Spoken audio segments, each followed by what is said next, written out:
É isso aí, galerinha. Vou dar uma dica super rápida pra vocês aqui do Honda New Civic 2011 manual. Esse carro tá com barulho de suspensão. Quando você passa num buraco, numa lombada, ele faz barulho do lado do ajudante, tá? Do lado direito. E de repente a galera chega a trocar a suspensão inteira e não resolve.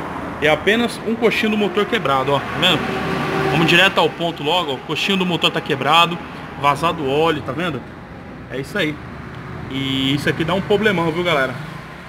Dá um problemão porque o motor fica balançando pra cima e pra baixo. Eu vou tentar pedir pra alguém segurar a câmera. Eu vou arrancar com o carro pra ver se dá pra vocês verem o motor balançando, beleza? Vamos lá.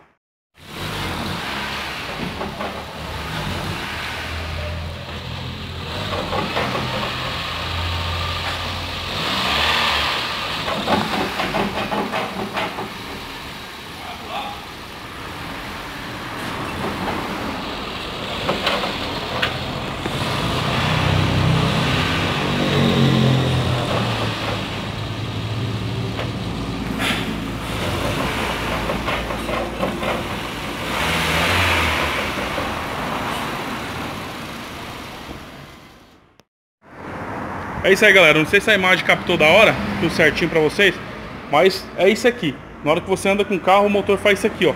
Principalmente se você passa em buraco, alguma coisa, tá? Olha o coxinho. Todo arrebentado, né? É isso aí. Então um vídeo super rápido pra vocês mesmo. Fica atento no coxinho do motor do Civic, beleza? Porque esse barulho engana bastante, galera. Valeu!